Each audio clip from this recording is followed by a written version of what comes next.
নমস্কার, আমি ডাক্তার অভ্রনীলকর। আজকের এই এপিসোডে আমি আপনাদের সঙ্গে আলোচনা করব আরেকটি সোরিয়াসিসের কেস নিয়ে। আমি এর আগেও সোরিয়াসিসের বিভিন্ন কেস নিয়ে আপনাদের সঙ্গে আলোচনা করেছি এবং কোন লক্ষণের উপর ভিত্তি করে কোন মেডিসিন প্রেসক্রাইব করেছি সেই বিষয়ে আলোচনা করেছি। তো আজকের এই কেস সম্পর্কে আলোচনা করার আগে চলুন পেশেন্টের মুখ থেকে আপনারা শুনে নিন তিনি কেমন আছেন সেই বিষয়ে। আছে তো যেরকম আপনি নিয়ে অনেক এসেছেন। কম, আগে তো বড় ঘা ছিল না। কতদিনের ছিল সমস্যাটা আপনার? সমস্যাটা তা 2 বছরের। আচ্ছা, ঠিক আছে। 2 বছর ধরে তো অ্যালোপ্যাথি খাইছি, তারপর আমাদের দুবার খেয়েই অনেকটাই ভালো। হ্যাঁ।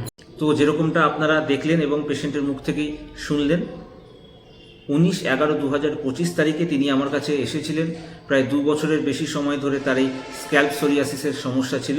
অনেক অ্যালোপ্যাথিক মেডিসিন খেয়েছিলেন কিন্তু কোনোভাবেই সমস্যার সমাধান হয়নি। তো 17/1/2026 তারিখে তার এই সমস্যা কিন্তু প্রায় নেই বললেই চলে।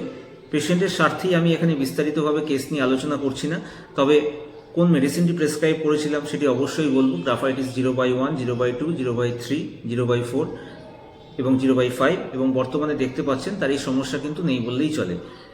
আমি আগেও সোরিয়াসিসের বিভিন্ন কেস নিয়ে আলোচনা করেছি এবং ভবিষ্যতেও আরও বিভিন্ন কেস নিয়ে আপনাদের সঙ্গে আলোচনা করব। এবং সোরিয়াসিসের বিষয়ে যদি আপনাদের মনে কোনো প্রশ্ন থেকে থাকে তাহলে আপনারা চাইলে আমাকে কমেন্ট করতে পারেন বা স্ক্রিনের উপর দেওয়া হোয়াটসঅ্যাপ নম্বরে আমাকে মেসেজ করতে পারেন। আজকের এপিসোডটি যদি আপনাদের ভালো লাগে তাহলে অবশ্যই ভিডিওটিকে লাইক করবেন এবং শেয়ার করবেন। ধন্যবাদ।